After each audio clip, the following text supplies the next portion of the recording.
Bonjour à tout le monde. Nous vous remercions, Nicole et moi, pour votre présence ce matin au sujet de ce sujet hyper intéressant, la transversalité, mythe ou réalité de l'intelligence collective. Juste avant de démarrer, quelques précautions.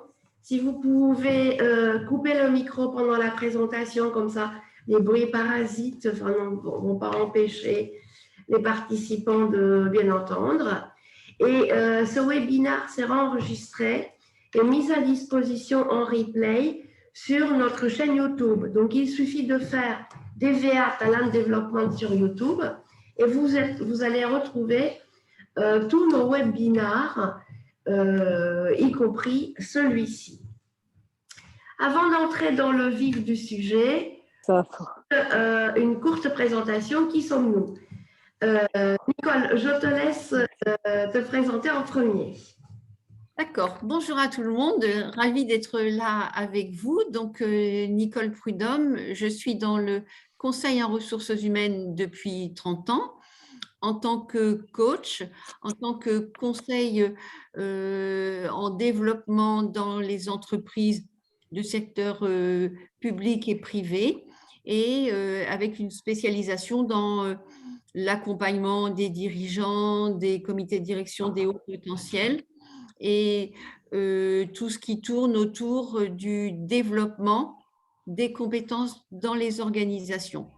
Nous travaillons avec Alexandra depuis longtemps et sommes toujours en réflexion sur des approches différentes et nouvelles concernant l'évolution des pratiques RH dans l'entreprise. Alexandra, je te laisse la parole. Merci bien. Je suis la directrice de Talent Development. Ça fait maintenant plus de 25 ans que je travaille dans les ressources humaines, une dizaine d'années en entreprise et depuis 15 ans sur des problématiques d'accompagnement des salariés de nos clients tout au long de leur vie professionnelle, lors des moments importants de leur carrière, donc recrutement, promotion, changement d'organisation, accompagnement des changements, qui vont permettre aux collaborateurs. Notre ambition, c'est faire en sorte que les collaborateurs que nous rencontrons soient à la fois performants et sereins. Au programme ce matin, alors, juste le cœur de notre métier, donc, pour accompagner les collaborateurs tout au long de leur vie professionnelle, nous avons concentré d'une manière très synthétique notre activité autour de 4 pôles: l'assessment center, la formation, le coaching individuel et collectif et la démarche 360. L'ensemble de nos prestations sont co-construites avec nos clients. Donc, je vous disais le programme de ce matin. L'entreprise, la nouvelle donne, c'est juste une entrée en matière que vous connaissez tous. L'intelligence collective et la transversalité, l'histoire de bien poser deux cadres et s'assurer entre nous qu'on parle tous de la même chose. Qu'est-ce que c'est la structure transversale et faut-il la mobiliser à tout moment par rapport à tout projet et par rapport à tout contexte? La valeur ajoutée de la transversalité, les facteurs bien évidemment clés de réussite de la transversalité et in fine, comment DVA Talent Développement peut vous aider dans vos différents projets RH relatifs à la transversalité. Donc, Nicole, alors, est-ce que tu pourrais nous parler un tout petit peu de l'entreprise dans le nouvel environnement, le nouveau contexte? D'accord. Donc, le constat que l'on a fait pour vous, évidemment, dans l'entreprise, il y a de nouveaux enjeux, des nouveaux objectifs, des projets de plus en plus ambitieux, tant d'ailleurs sur le plan des résultats, de la marge, que aussi de l'approche de nouveaux services, de nouveaux produits. L'entreprise aujourd'hui doit se re-questionner sans cesse avec la nécessité pour elle de réfléchir à de nouvelles approches. On parle de l'inflation et de l'instantanéité de l'information. En fait, le numérique au service de l'instantanéité, avec la nécessité d'absorber tous ces éléments. Et c'est pour les collaborateurs dans l'entreprise quelque chose de toujours nouveau et compliqué et qui amène d'avoir de nouveaux comportements. On l'a aussi avec le rythme de l'évolution des techniques et des technologies, les nouvelles technologies, la digitalisation avec la dilution du savoir, la perte de repères par rapport à de nouveaux modes de fonctionnement. On voit aussi que les clients, qu'ils soient internes ou externes, ont des exigences accrues et notamment autour du service, plus de rapidité, plus de proximité. On parle beaucoup de la compression du temps et avec une relation au temps qui est de plus en plus complexe en fait, avec cette notion du temps long et du temps court qu'on illustre de la façon suivante. Sur le temps long, en fait, on a finalement la stratégie qui, elle, est stable, avec une bonne… Donc, cette notion de stratégie est stable, elle doit être stable. On a la tactique qui, elle, est plutôt flexible. Et puis, l'organisation sur le temps court qui, elle, est agile. Donc, on voit que cette notion de temps court, temps long, aujourd'hui, est importante à maîtriser. Les nouveaux rapports au travail, au temps et à la hiérarchie. Bon, il y a cette notion de work-life balance, cette notion de tout ce qui s'est passé pendant cette période de Covid, on en est tous conscients, mais aussi une population qui souhaite avoir des rapports basés plus sur l'échange et la proximité relationnelle, une relation de parité avec la hiérarchie et un besoin d'apprendre, de se développer avec peut-être quelquefois moins de temps passé dans l'entreprise. Et puis, les changements, l'incertitude, le sentiment de ne plus rien contrôler, ça va sans le commenter. Et pour nous, la réponse à tous ces faits, tous ces éléments que l'on rencontre dans l'entreprise, eh bien, une des réponses, c'est l'intelligence collective et cette notion de transversalité, d'horizontalité dont on va vous parler aujourd'hui. Et Nicole, c'est quoi en fait la différence? Qu'est-ce que c'est la transversalité? Qu'est-ce que c'est l'intelligence? Je sais que tout le monde sait ce que c'est, mais ça vaut mieux en le disant. Oui, exactement. La transversalité, faire travailler ensemble temporairement plusieurs équipes ou salariés ayant des compétences différentes vers un objectif commun sans aucun lien hiérarchique entre eux. On a là des éléments qui sont importants. La notion de temporaire, en fait, c'est limité dans le temps, c'est un modèle alternatif avec des gens qui ont des compétences différentes. Entre ici la notion de complémentarité et d'interdisciplinarité qui sont importantes dans cette notion de transversalité, vers un objectif commun. C'est la notion d'objectif, la notion de finalité, la notion de projet. Donc là encore, c'est pour atteindre un but. Et puis, sans aucun lien hiérarchique entre eux. Donc, ce sont des projets qui font appel à des compétences et des personnes différentes à chaque fois. L'intelligence collective, c'est donc un enjeu important pour le bon fonctionnement de toute organisation. En fait, la notion d'individu ne suffit plus aujourd'hui pour répondre aux enjeux de l'organisation. Et c'est la capacité intellectuelle d'une organisation à réaliser des tâches complexes grâce aux interactions nouées entre ses membres et aux synergies réalisées. c'est intéressant parce qu'on a bien sûr cette notion d'interdisciplinarité, de synergie, et puis aussi de capacité à travailler ensemble différemment, parce qu'il est montré que dans un contexte où l'intelligence collective est sollicitée, en fait, on a une nouvelle régulation des relations avec plus facilement du consensus, plus facilement de la coopération. Et cette notion de travail en transversalité et où on fait appel au collectif permet la régulation des relations.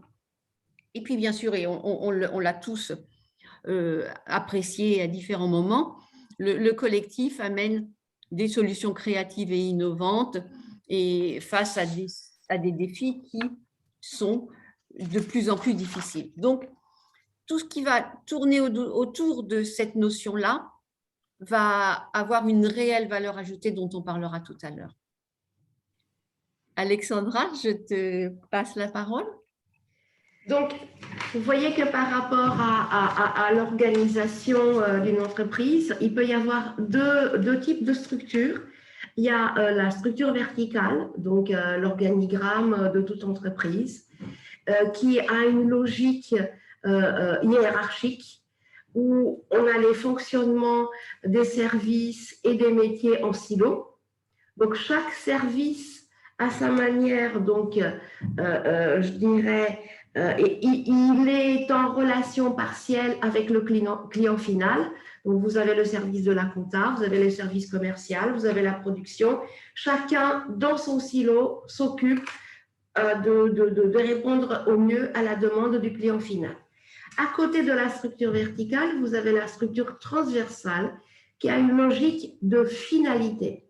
Et comme vous le disiez, Nicole, il s'agit là de regrouper de façon ponctuelle des activités, des experts, des compétences pour une finalité donnée et pour un temps donné.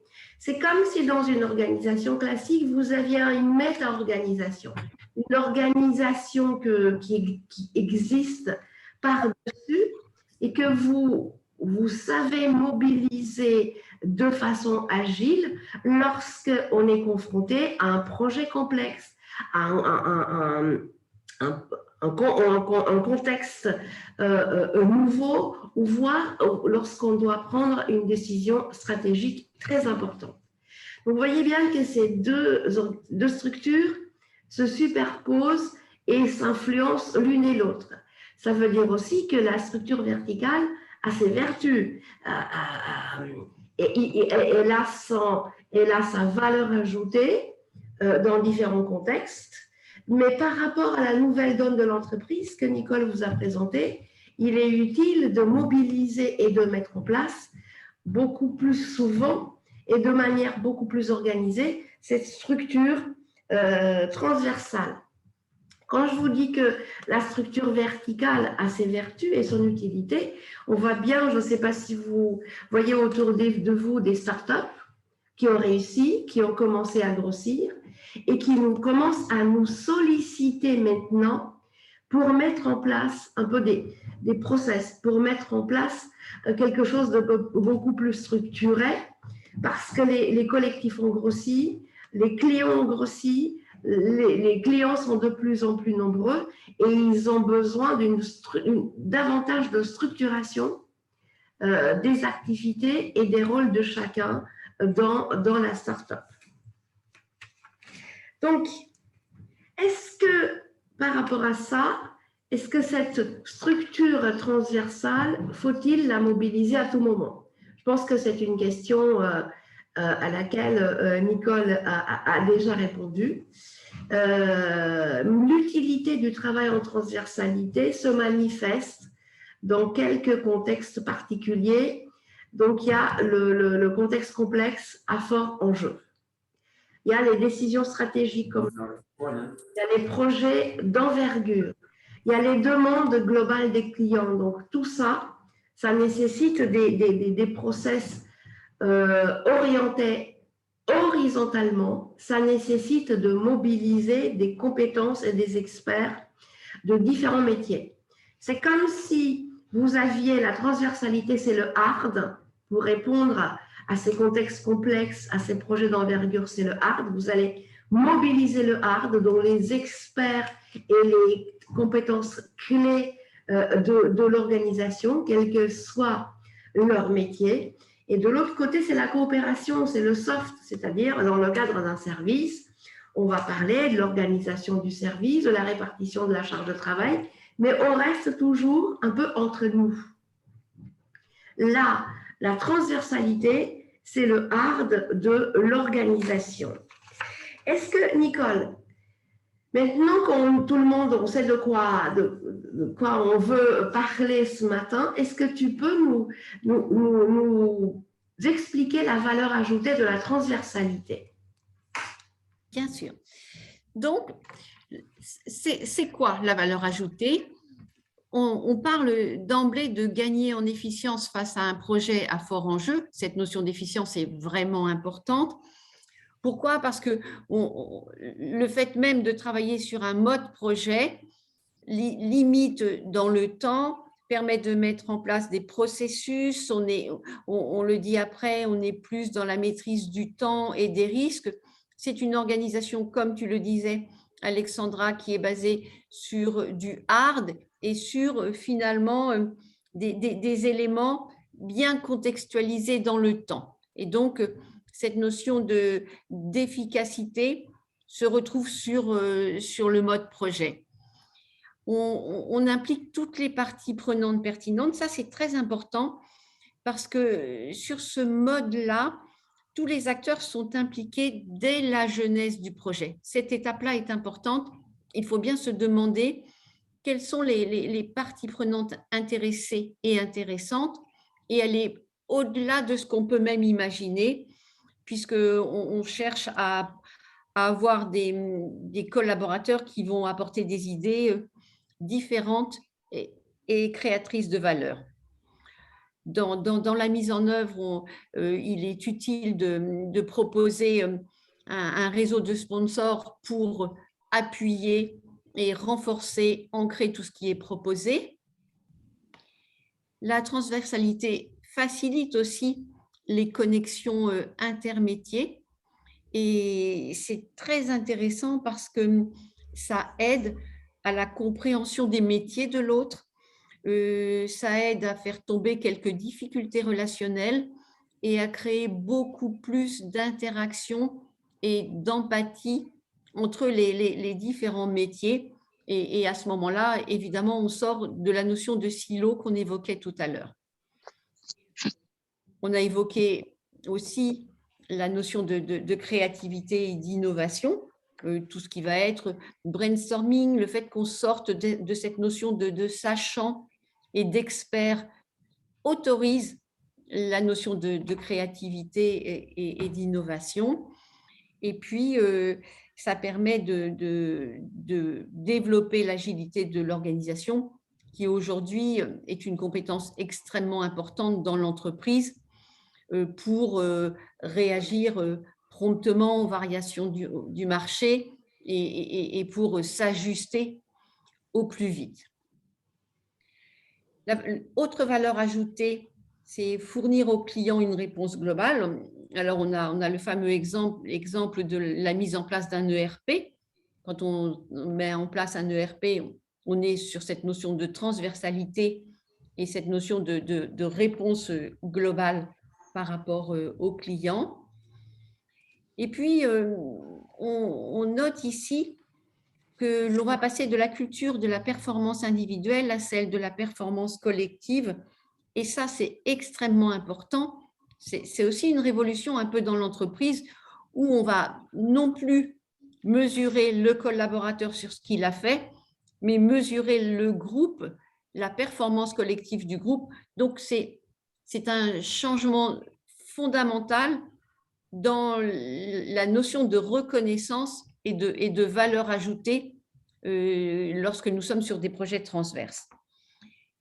Et puis, pour finir, travailler dans ce contexte-là permet à chacun de s'enrichir sur un plan personnel et professionnel parce qu'on va développer pas mal de nouvelles compétences avec autour de l'affirmation de soi, autour de l'ouverture, autour de la remise en question, la curiosité. Ce fonctionnement en collectif permet à chacun d'évoluer et d'exister différemment et d'oser exister différemment dans des contextes où justement la complexité est à l'ordre du jour. Par rapport à ça, on a parlé là de cette notion de valeur ajoutée, mais il y a aussi des freins, ça n'est pas si facile, ça ne se met pas en œuvre aussi aisément que cela. Et Alexandra, tu vas pouvoir nous en parler parce que ce sont des éléments importants. Donc, malgré cette valeur ajoutée de la transversalité qui se décline, comme le disait Nicole, au plan organisationnel, collectif et individuel, il y a des freins. Et nous aimerions bien vous solliciter, selon votre expérience, selon votre réflexion, quels sont, selon vous, les freins à la transversalité en entreprise. N'hésitez pas à utiliser le chat. On recueille vos avis et on va vous les partager avec vous. Donc, quels sont, selon vous, les freins à la transversalité? Allez-y, on prend tout, hein. On brainstorm là, on n'est pas… On est sur de l'intelligence collective. Voilà, c'est ça.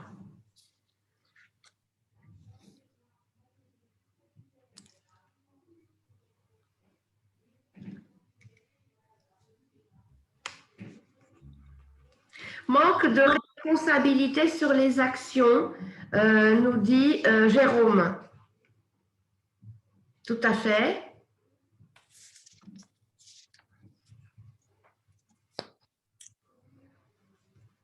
Qui ose? Il y a Chantal qui nous dit que la perte de pouvoir d'un chef qui apprécie la structure en silo. Tout à fait. La résistance au changement, le dit à Nathan, de certains membres, tout à fait. Il y a Philippe qui souligne la peur du changement, exactement. Jean-Paul nous parle de l'arbitrage des conflits. Peut-être que c'est parfois pas évident d'arbitrer. Il y a des idées préconçues sur le management d'équipe. C'est le risque d'afficher ses faiblesses. Donc, et Eddie Vendron qui nous parle des idées préconçues sur le management d'équipe. Il y a Philippe qui nous parle des risques d'afficher ses faiblesses. Tout à fait. D'autres idées? Je suis sûre que vous en avez plein.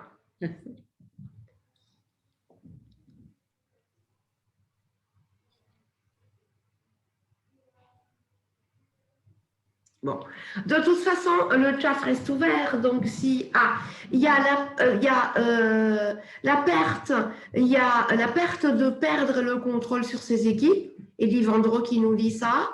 Il y a Chantal qui souligne la perte de repères pour les personnes qui ne savent plus qui vont les apprécier. Il y a la peur. Voilà, la peur. On va voir le manque de temps et de disponibilité, nous dit Laetitia. Il y a aussi Patricia qui parle de sortir de sa zone de confort, c'est sûr. Puis l'autonomie faible de certains. Il y a l'inconfort de trouver des solutions soi-même.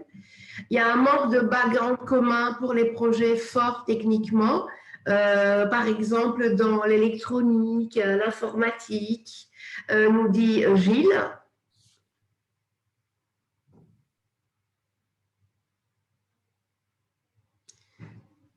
Beaucoup d'idées, beaucoup d'idées. Hein. Il y a beaucoup d'idées. Oui. Eddie Vendreau qui nous parle du syndrome de la patate chaude qui passe de main en main. Oui, tout à fait. C'est pas moi, c'est l'autre.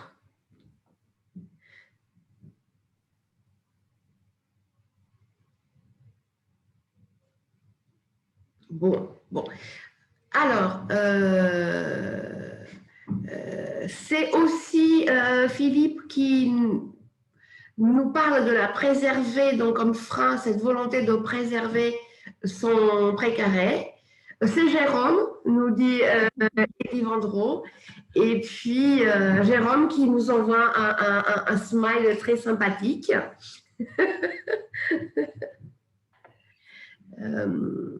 Bon, de toute façon, si vous avez d'autres idées, on est toujours là. Et par rapport à toutes vos idées, vous avez tous bien évidemment raison. L'ensemble de vos idées, c'est un peu, il y a la peur, il y a la volonté de certains de garder la maîtrise, le contrôle des situations. Et puis, il y a le manque de temps. Ça tombe bien parce que on le voit bien, nous, quand on est sollicité pour intervenir en entreprise auprès de nos clients, en tête, si vous voulez, la palme d'or revient au manque de temps. Et sans vouloir vous contrarier, parce que ce n'est pas le but de ce matin, lorsqu'on gratte bien, c'est un argument qui casse souvent les réticences que vous avez tous citées. En sachant qu'avec la transversalité, vous l'avez bien compris, on gagne du temps. Il y a aussi une autre frein, une autre crainte que vous avez citée à votre manière, c'est comment ma valeur professionnelle sera mesurée, comment elle sera identifiée et comment elle sera mesurée et bien évidemment récompensée. Comment la reconnaissance de ma contribution au résultat se manifestera-t-elle? Que dira mon manager? Comment je vais être reconnu? Bien évidemment, il y a après, si vous voulez, nos acquis depuis des années, cet esprit individuel de compétition auquel on a été pas mal biberonné depuis des générations et qui peut constituer un frein. Il y a aussi la peur de certains de ne pas être à la hauteur. Je vais me retrouver dans un projet transversal avec des gens qui sont de niveau hiérarchique supérieur à moi, donc qui sont censés connaître plus que moi. Est-ce que je vais pouvoir garder la face? A contrario, il y a la crainte d'être assimilé aussi à des personnes moins expertes, donc moins compétentes. Est-ce que je vais pas, mon image interne ne va pas en prendre un coup? Et bien évidemment, il y a la tentation de protectionniste. Donc, il y a comme que vous avez déjà vous identifié, la perte de savoir, la perte du pouvoir, la perte du contrôle, la peur que tout m'échappe. Les activités, mes collaborateurs, les projets. Donc ça, c'est du côté individuel. Donc c'est sûr que dans une organisation verticale qui fonctionne en silo, l'intelligence collective est un mythe, que la transversalité est une crainte et une contrainte. Mais à côté des freins individuels, vous l'avez bien tous deviné et précisé, il y a des freins collectifs. Il y a bien évidemment un degré de maturité de l'organisation. On doit se préparer. La transversalité n'est pas quelque chose de spontané qui se met en place naturellement.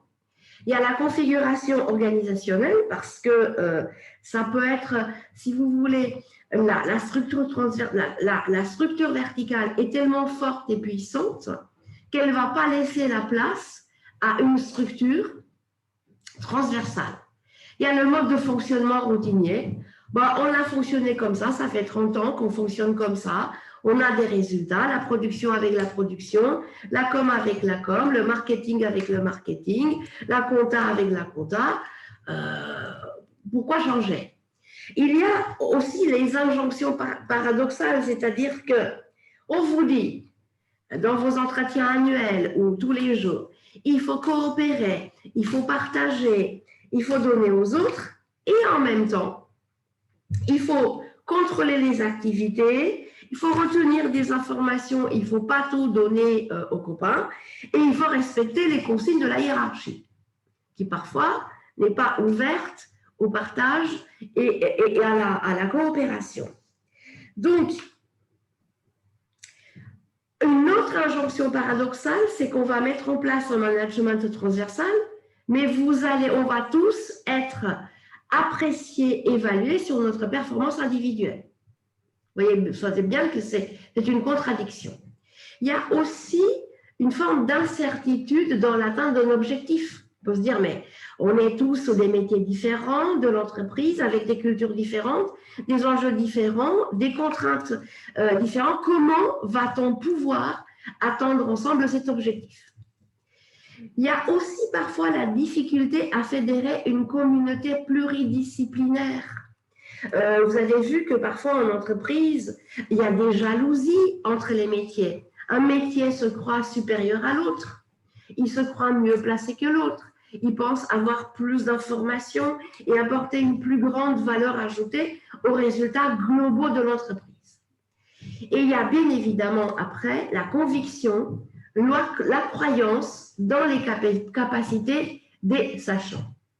C'est eux qui savent, donc c'est à eux qu'il faut faire confiance. Le problème de sachants, parfois, c'est qu'ils sont dans une forme de consanguinité, centrée sur leur propre, je dirais, parcelle de compétences, et qu'ils ne sont pas toujours ouverts à différents points de vue, voire au point de vue des non-experts, qui ont une grande utilité, parce que ne comprenant pas tout des sachants, ils vont poser des questions pertinentes qui vont aider les sachants à réfléchir différemment. Donc, une fois qu'on a dit, on a parlé de tous ces freins, bien évidemment, qu'est-ce qui va aider à mettre en place une structure transversale ou tout au moins des projets transversaux? Bien évidemment, les facteurs clés de réussite de la transversalité, si vous voulez, ils doivent être présents à tous les niveaux, à tous les étages de l'entreprise. Bien évidemment, au niveau stratégique, là on parle du COMEX, du CODIR, on parle des facteurs, des clés au niveau organisationnel, donc au niveau de chaque département ou chaque direction, collectif, au niveau collectif, et puis au niveau individuel. Chacun, à sa manière, en tant qu'individu, manager, service ou département, peut contribuer à la réussite de la transversalité. Donc, ça demande, comme je vous l'ai déjà dit, une maturité de l'entreprise, et en particulier une maturité de l'exécutif qui doit être pleinement conscient de la valeur ajoutée de la transversalité, qui doit accepter par moment de lâcher prise et, entre guillemets, soi-disant de perdre le pouvoir ou le contrôle. Ça nécessite une transformation culturelle, donc laisser de côté l'esprit de compétition individuelle, partager, coopérer, faire confiance à l'entreprise qui saura mesurer notre contribution individuelle et reconnaître nos contributions personnelles. Et ça nécessite aussi la mise en place d'une méta-organisation. On dit méta-organisation parce que c'est par-dessus la structure formelle, officielle, et elle n'est pas écrite, elle n'est pas formalisée dans des documents, parce que justement, elle peut prendre différentes formes qu'on va mobiliser rapidement en cas de besoin. Et alors, Nicole, dans sa mise en œuvre, qu'est-ce qu'on fait pour cette transversalité? Comment on la met en œuvre plus concrètement? Alors, donc, première étape, préparer, organiser la transversalité. Je dis première étape parce qu'effectivement, cette étape 1 est essentielle. Il faut travailler l'amont, bien réfléchir sur la finalité du projet. Tu l'as dit tout à l'heure, Alexandra. Réfléchir aux acteurs clés, essayer d'imaginer tous les éléments qui vont favoriser ce fonctionnement et prendre ce temps de réfléchir à ce que va être l'organisation de ce projet. Sur le développement d'un nouveau style de management, on l'a un peu évoqué, on est plus sur la notion de partage, de collectif, d'absence de territoire, la notion de sachant est partagée. Et puis, c'est un management basé sur la confiance, basé sur le questionnement, et puis aussi basé sur le fonctionnement par étapes.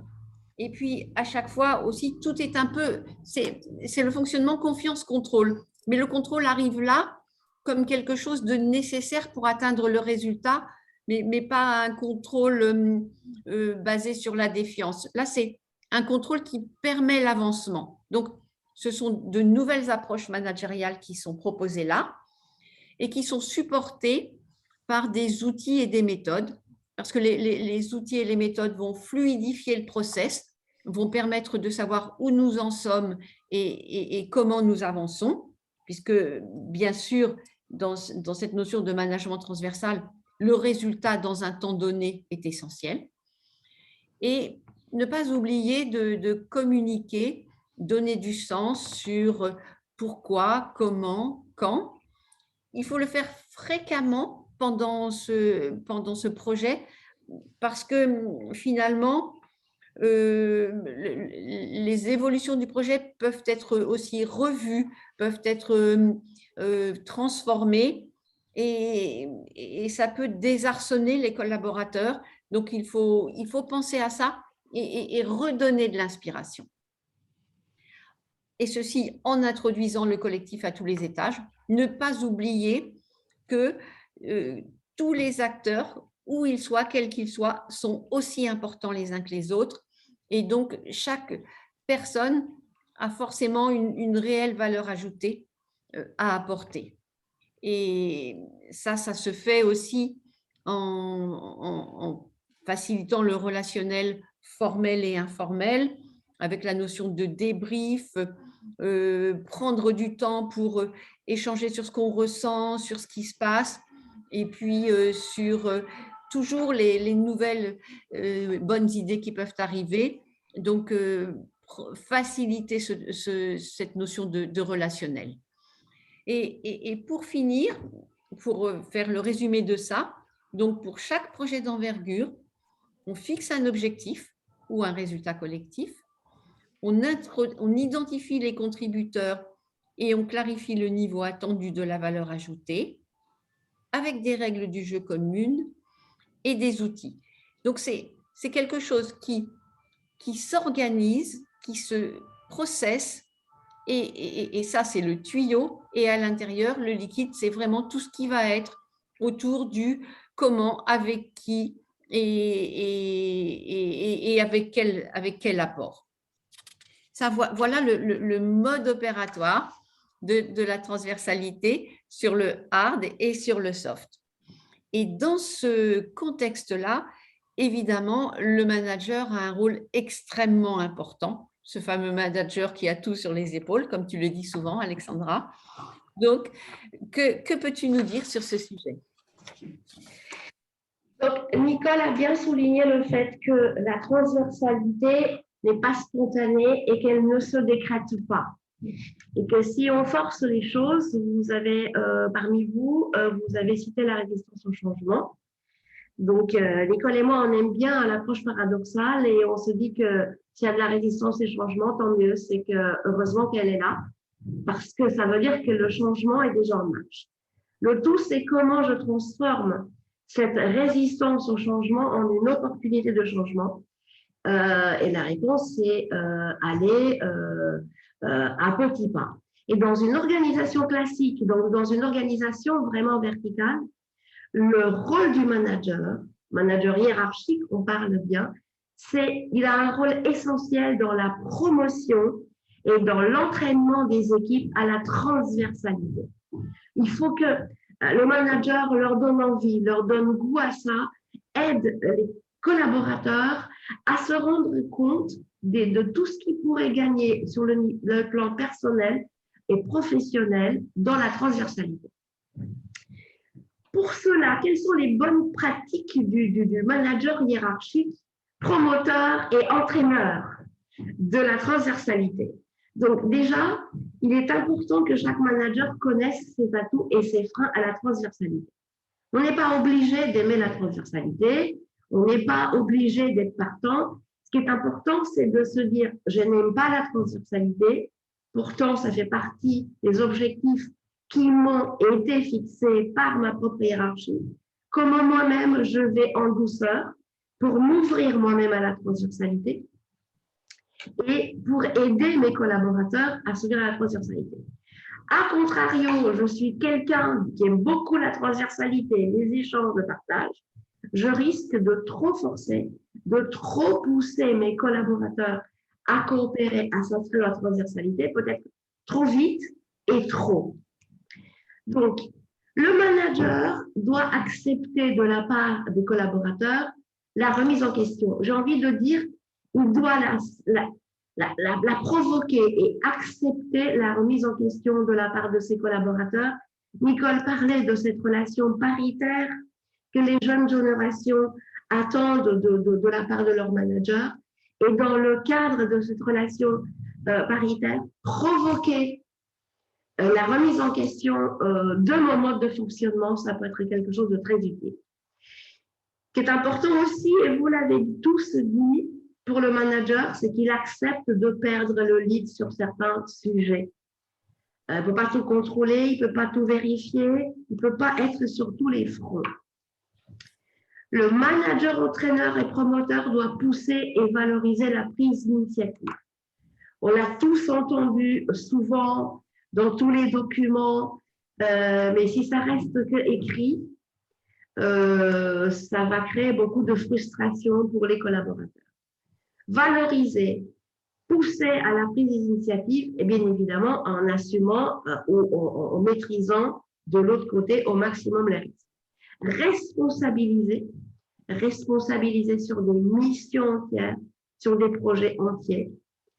Le manager doit dès maintenant penser tout d'abord en résultat collectif et pas forcément qu'est-ce que X peut m'apporter, qu'est-ce que Y ne peut pas m'apporter. Ce qui est important, c'est comment X et Y, Z vont contribuer ensemble avec leur niveau de compétence, d'ancienneté, d'autonomie au résultat collectif.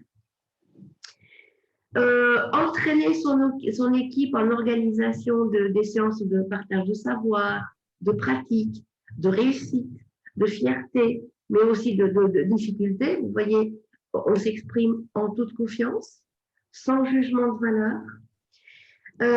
C'est faciliter le travail ensemble en se formant soi-même à des méthodes, à des techniques, à des approches qui facilitent le travail ensemble.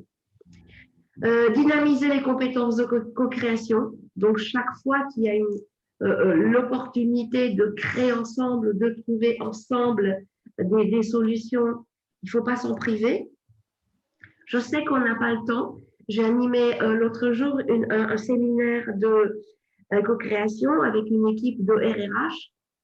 Il y a une RRH qui nous a soumis un problème assez complexe. Je vous avoue que j'ai eu un peu peur parce que je me suis dit, oh là là, on n'y arrivera à rien tellement le sujet était complexe. Et pourtant, les pairs, ils se sont mis et en 1 heure, ils ont tout donné. Et la RRH nous a dit, pour rien vous cacher, le problème est déjà réglé, mais toute seule, j'ai mis 3 mois à le résoudre. Ensemble, nous avons mis 1 heure. Donc, à vous de choisir la manière qui est la plus efficace et qui vous permettre de gagner le plus de temps.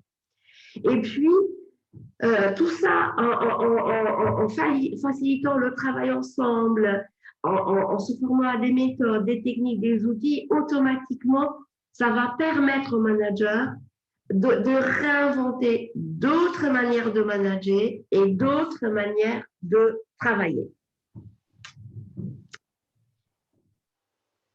Par rapport à tout ça, comment DVA, Talent Développement, peut vous aider? Bien évidemment, des activités à la fois individuelles et collectives, des activités qui sont orientées cadre dirigeant, manager ou collaborateur. Et en tête de liste, il y a l'animation d'ateliers pratiques. C'est très important parce que si cet atelier pratique n'est pas animé de façon structurée, organisée, ça peut être perçu comme une perte de temps ou quelque chose qui ne sert à rien. Dans les ateliers pratiques, on peut citer le co-développement, on peut citer le brainstorming, on peut citer l'expérimentation ou l'entraînement aux différents outils de la transversalité. Alors, il y a le gaming qui permet aux uns et aux autres de vivre des expériences d'intelligence collective et de prendre conscience de ce que ça peut leur apporter, ne serait-ce qu'individuellement, sur le plan individuel, sur le plan personnel. Il y a la formation, donc l'entraînement à l'animation de réunions transversales, la communication créative, très importante dans un contexte de transversalité, mais pas que, ne serait-ce que dans un travail de coopération au sein de son équipe. Des formations centrées sur le développement de l'intelligence collective des équipes et bien évidemment le coaching individuel et collectif, tant pour les managers que pour les équipes, parce que on coach souvent les managers pour, dans des nouveaux contextes, à de nouvelles méthodes ou approches, en oubliant parfois les collaborateurs qui, à leur tour, en étant coachés, ils peuvent aider le manager à jouer son rôle d'entraîneur, de promoteur de la transversalité, voire de manager transversal, et bien évidemment le team building. Et avant de vous donner la parole avec d'éventuelles questions, quelques titres, si ça peut vous intéresser. La boîte à outils de l'intelligence collective, c'est des fiches pratiques très utiles. La boîte à outils du management transversal, si vous faites partie d'une organisation qui a déjà commencé à travailler en structure transversale. Et puis l'intelligence collective, comment stimuler le collectif, comment créer ensemble à distance, qui est le grand sujet des managers à présent, et comment surmonter les situations difficiles, sans oublier que, comme disait le grand scientifique Albert Jacquard, l'intelligence est un chantier perpétuel qui ne s'use que si on ne s'en sert pas. Voilà.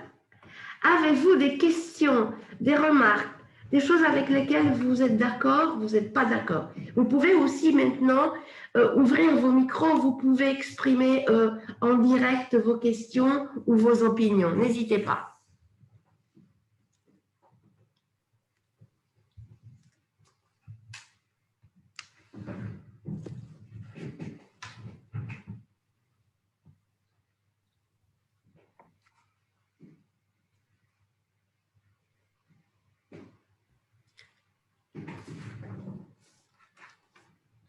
Allez-y, on accepte toutes les idées. Merci beaucoup à ceux qui nous remercient pour ce webinaire. Donc, j'en profite parce qu'il y a pas mal de messages qui arrivent. Donc, n'hésitez pas. On accepte les accords, les désaccords, les points divergents. Il n'y a pas de souci.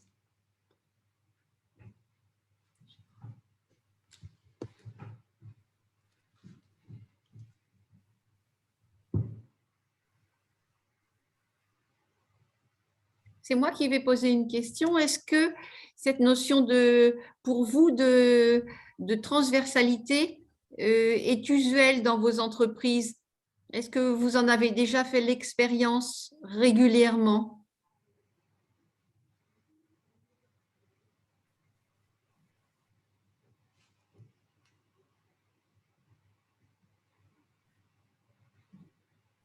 Oui, je suis Chantal. Et en fait, quand vous avez un grand bouleversement d'entreprise, comme des fusions par exemple, vous avez fatalement un énorme projet de fusion qui se met en place. Et bien entendu, il a toute la transversalité qui est même une transversalité au carré, puisque vous avez deux sociétés avec leur ADN qui s'allient. Je suis d'accord quand vous dites qu'il faut du temps, mais dans ces cas-là, il n'y a pas le temps, parce qu'on est dans l'urgence et il faut absolument recharpenter la nouvelle entité pour qu'elle puisse fournir toute sa puissance quand on s'est uni. Moi, je pense qu'il faut bien choisir les leaders quand on entame une transversalité. Quelqu'un qui a un charisme, qui donne de la confiance aux gens, qui a confiance en lui, qui partage. Mais je pense que dans toutes circonstances, même si on n'aborde pas la transversalité, en management, il y a un manque crucial de vraie délégation. À partir du moment où vous savez déléguer avec feedback, faire confiance, surtout si vous avez une génération Z, quand vous faites cela, vous êtes vous-même étonné de la puissance des gens. Mais pour ça, il faut vraiment avoir un leader qui soit ouvert, qui sait qu'il ne sait pas tout et qui sait qu'il est plus fort avec tout le monde. Et ça, c'est très, très important. Ce choix d'humain moteur est vraiment pour moi primordial. Et il y a des années, parce que moi j'ai 66 ans, j'ai vécu beaucoup de choses, il y a des années, on faisait déjà de la transversalité sans le dire, mais avec des grandes figures de management qui savaient partager. Merci beaucoup Chantal pour cette intervention. Partage d'expérience. Je pense que Chantal a répondu d'une certaine manière à la question que Gilles nous pose. Faut-il un leader, celui ou celle qui tranchera? Donc, je pense que, de notre point de vue, un rôle, je ne sais pas s'il faut un leader ou plusieurs leaders, mais quand on met en place une structure transversale, le rôle du comité exécutif ou du comité de direction est primordial. Il doit expliquer pourquoi, comment et quand cette transversalité. Il doit donner du sens. Il doit dire à quoi ça sert, quand ça sert, qu'est-ce que ça va apporter aux uns et aux autres. Et après, à partir de ce message global, de ce sens global, chaque manager à son niveau doit se l'approprier et être un relais de la direction générale. Mais je dirais que le moteur de la transversalité doit être quand même le comité de direction. Et on vous disait, le comité de direction, le comité exécutif doivent avoir une certaine maturité pour, entre guillemets, lâcher dans la nature la transversalité. Il y a une autre question, la transversalité me semble l'actualisation sémantique du travail en mode projet. Terminologie un peu dépassée. Patricia, j'ai envie de faire à Patricia la réponse du Normand, peut-être bien que oui, peut-être bien que non. Moi, ça me fait penser, vous voyez, quand on disait projet, la notion de projet est souvent entrée en entreprise pour les projets informatiques. C'est la première forme de projet que beaucoup d'entreprises ont connue parce que ça mobilisait du hard, du soft. On parlait aux utilisateurs, on formait les utilisateurs, mais vous voyez quelque part, on restait entre soi. Il y avait les différentes compétences informatiques, internes, externes, parce que parfois, il y avait les utilisateurs aussi, et on restait entre soi. Aujourd'hui, la transversalité, bien évidemment, suppose un des outils de la transversalité, c'est la gestion de projet. Mais la transversalité suppose différentes compétences et expertises autour d'une table. Si vous imaginez la demande globale d'un client, Au lieu que chaque service travaille dans son coin pour répondre à cette demande globale, un représentant de tous les services se réunit de façon régulière pour travailler sur cette demande globale. Quitte à ce qu'après, chaque partie de traitement revienne au service compétent.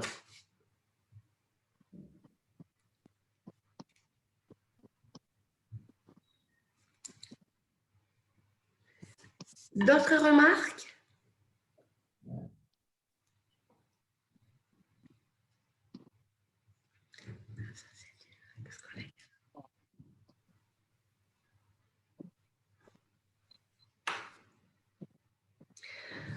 De toute façon, je crois qu'il est 10 heures. N'hésitez pas si vous avez des questions, des remarques, des interrogations, besoin d'une confrontation. Excusez-moi, l'importance d'un leader dans un groupe est primordiale pour atteindre les objectifs. Bien évidemment, oui. Oui. Et j'ai envie de vous dire que vous avez bien utilisé le mot leader parce qu'on peut être leader sans forcément avoir un rôle hiérarchique. C'est vraiment une question de leadership, donc de posture, de comportement, d'attitude. Que faire? Il y a Gilles qui nous demande que faire, comment se comporter si l'un des participants se montre un petit chef. Oh là là, c'est un vaste sujet, c'est une excellente question. Est-ce que vous avez est-ce que les participants ont des idées à donner à Gilles? Il y a, je pense que il y a Chantal, si je ne me trompe pas, elle a parlé du feedback. C'est un outil très précieux, le feedback, avec les petits chefs ou autres types de comportements. Bien.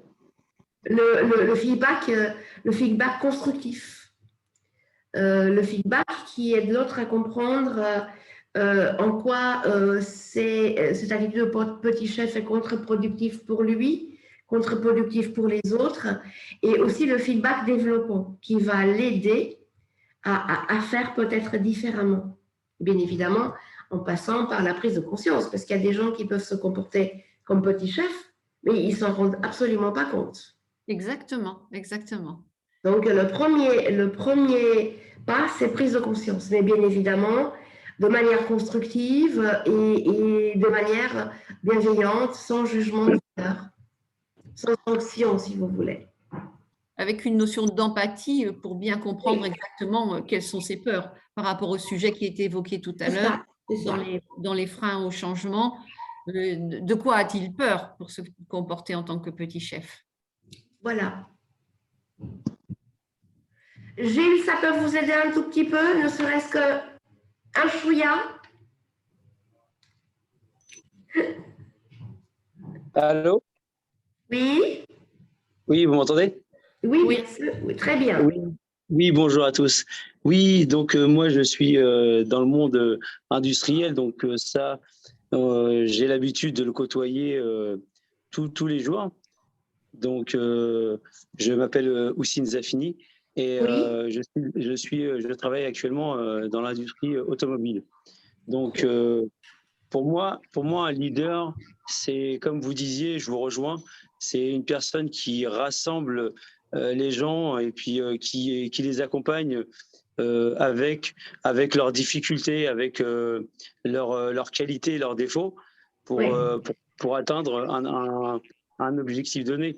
Car souvent, il y avait un temps, moi j'ai connu les deux phases, c'était les phases avec ce qu'on avait appelé à l'époque les anciens, qui avait quand même un mental, quand même une qualité professionnelle qui était quand même assez élevée et qui savaient ce qu'ils faisaient. Donc ils étaient un caractère dur, mais au niveau professionnel, on n'avait pas trop à leur dire ce qu'il fallait faire parce qu'ils savaient déjà à la base.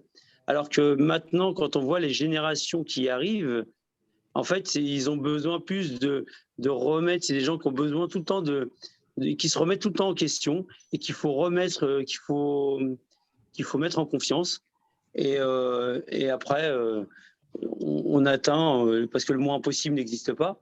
Et avant de dire à d'autres, il faut se le dire à soi-même et essayer de se former soi-même déjà avant de vouloir former les autres. Et pour moi, le caractère d'un leader, c'est la remise en question de lui-même et de travail. C'est un travail déjà sur lui-même. Et après, je pense qu'il pourra arriver à comprendre les gens. Donc voilà. Vous avez dit que chacun d'entre nous peut être un facteur de frein ou on peut être un frein ou un mobilisateur de la transversalité. Exactement. Merci Yasko pour votre intervention. Voilà, Gilles, merci Gilles de reconnaître que votre question ouvre la porte à un vaste sujet, parce que c'est vrai que c'est vaste, en même temps c'est hyper intéressant et challengeant pour un manager. D'autres remarques? Je suis désolé, mais je vais devoir vous quitter. En tout cas, je vous remercie, puis je vous suis. Je vous suis parce que c'est des choses qui m'intéressent et que franchement, c'est vrai que actuellement, dans toutes les industries qui sont de plus en plus demandeurs de leaders, de trouver des gens capables comme vous dites, d'être en confiance en lui-même et qui sache accompagner et qui sache conduire tout type de personnalité pour atteindre les objectifs de demain. En tout cas, je vous remercie pour tout. Et puis, la prochaine réunion, je serai aussi partant. Merci à vous. Merci à vous pour votre participation. Notre webinaire, notre prochain webinaire aura lieu en septembre. On vous communique bien à l'avance la date. Je ne vous cache pas qu'on n'a pas encore décidé du sujet, mais on reste toujours à l'écoute de nos clients, de leurs préoccupations, de façon à échanger sur des sujets qui les occupent, voire qui les préoccupent. Donc, bonne journée à tous. Merci. De très bonnes vacances pour ceux qui partent là en mois de juillet ou au mois d'août. Et au plaisir de vous retrouver ressourcés et plein d'optimisme au mois de septembre. Merci beaucoup. Bonne journée. Au revoir. Merci à tous. Au revoir.